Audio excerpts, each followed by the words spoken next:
guys, I figured that I would bring you along with me as I do a few maintenance checks on a couple bins and see who needs to be fed, who needs to be watered, and do an overall population check, see if anybody needs to be topped up with leaf litter or fresh calcium sources, and figured you guys could come along with me.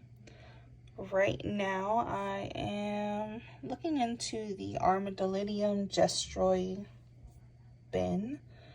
This bin is fairly new, and we've only had it up and running about 6 months. So what you see is an expected population for a 6-month-old bin. We have a good amount of tropical pink and white springtails along with the gestroi in hopes to keep the fungus and the gnats to a minimum. Gnats are the most hated enemy of every invertebrate keeper. Most likely every amphibian and reptile keeper too. Nobody likes gnats. They are a really big pain if they get out of control. And it would be a lie to say that nobody has them. We all have them. We all hate them. This bin actually looks pretty good. The moss needs to be re-moistened. Leaf litter's alright for now. We're expecting another shipment of bulk leaf litter in. We'll supplement feed with a piece of cucumber. These guys actually really like fresh vegetation. Most of our Armadillidium species seem to do so. They will eat the dried leaves, they will eat the substrate, they will eat any wood material that goes in the bin.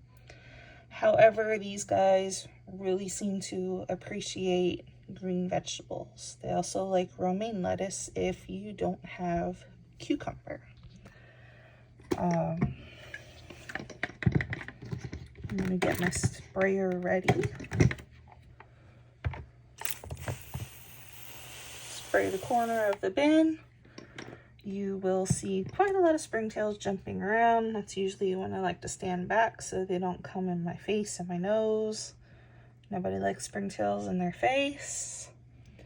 So yeah, this is our 6-quart Armadillidium gestroi bin. On to the next one. Next, we have the Armadillidium omblae or Sandstone isopods. These are a fairly large species of Armadillidium. They seem to run the same size as the gestroi do. This bin could actually use some more leaf litter. These are quite prolific.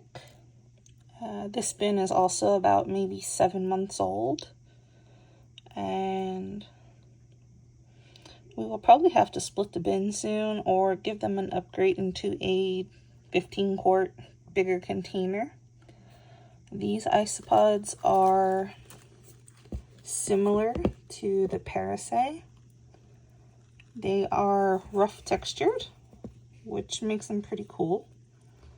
They get rather large. They are not very surface active,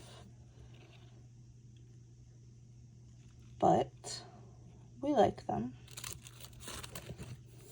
And then always do a moisture check. We like to check these bins once a week. Once they've been established, you can go a week or 2 without checking your bins. We don't like to spray the isopods directly in their face. A lot of species will actually go into shock and die if you do so. So we like to spray against the plastic to avoid that. And then the moisture will drip down to the bottom of the bin.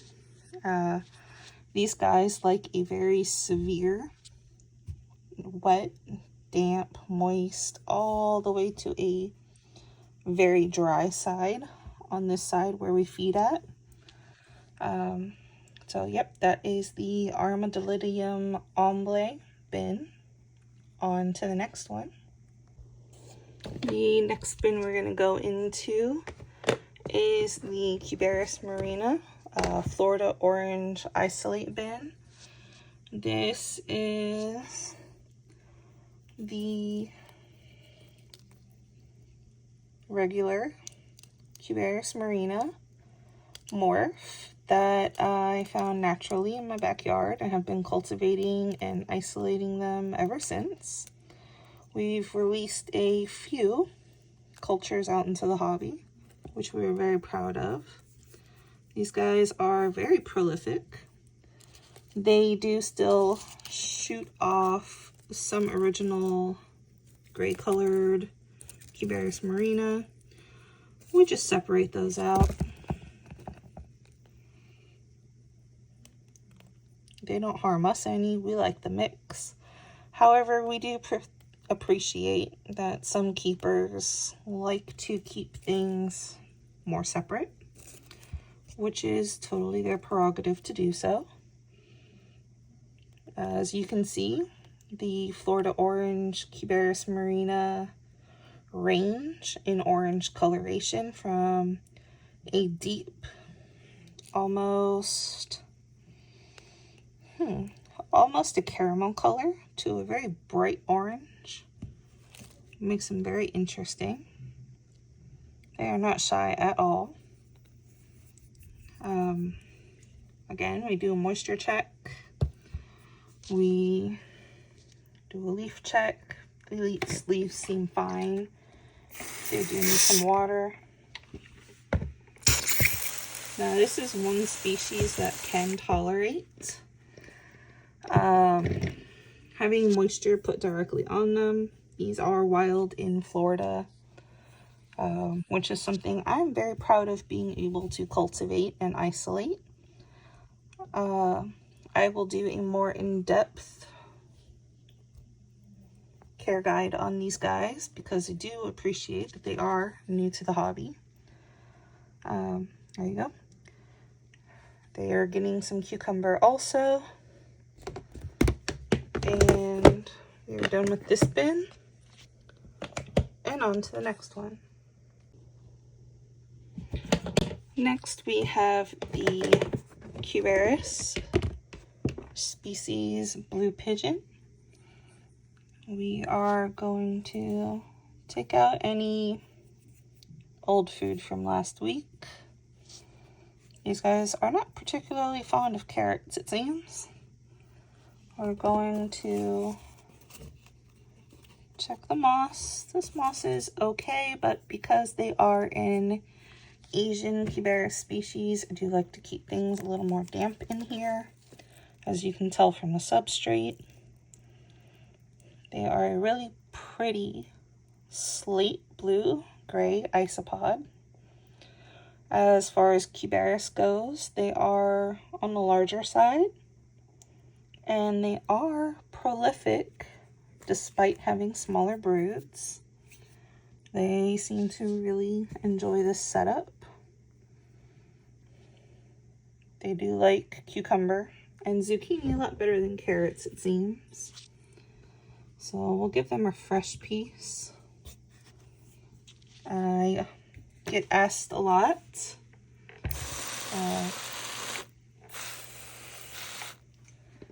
how much to supplement feed isopods, and for a smaller colony like this, I usually try to stick with about a quarter-sized piece of vegetable.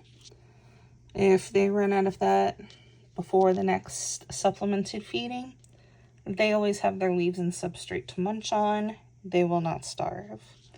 This bin does like to stay a little bit more moist, seeing as how they are an Asian Cubaris species. So I just spray from one end to the next very lightly, paying attention more to the mossy side to keep up the humidity so they don't have any molting issues. And that's it for this one. On to the next one. The last bin we're going to check today, the last one on our shelf, is the Cubaris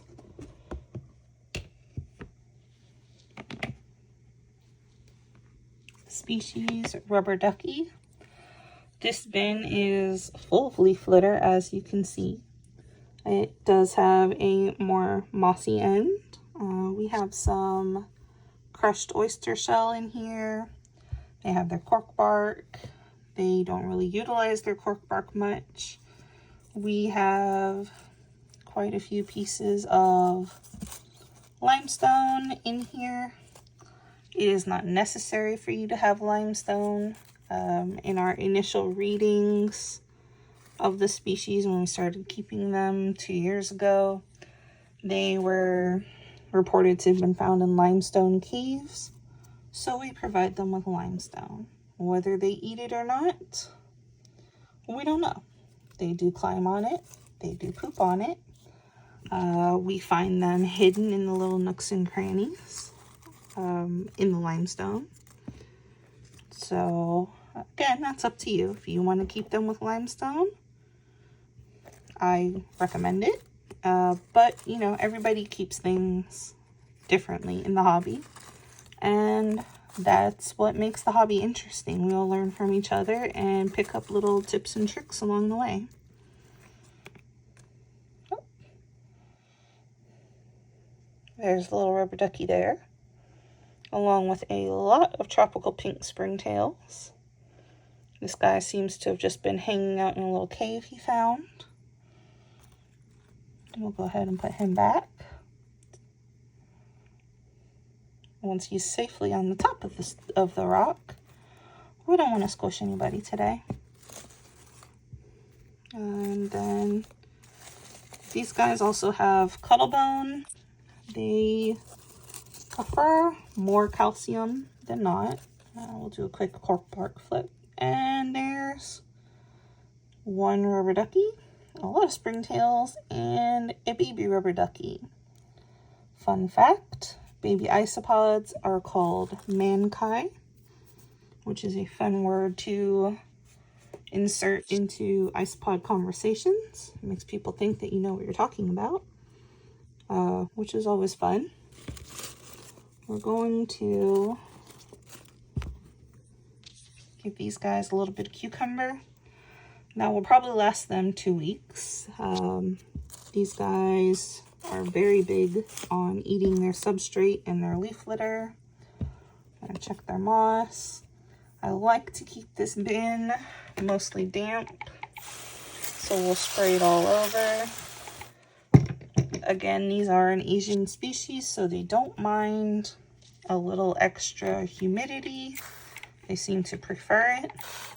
They also seem to prefer their limestone to be on the damp side. You can spray directly on the cork bark. Cork is great and very well known for being resistant to mold. We're not saying that it doesn't mold. We're just saying it takes it longer to do so, if it does at all. And there you go. That is the last bin that we're going to be maintaining today.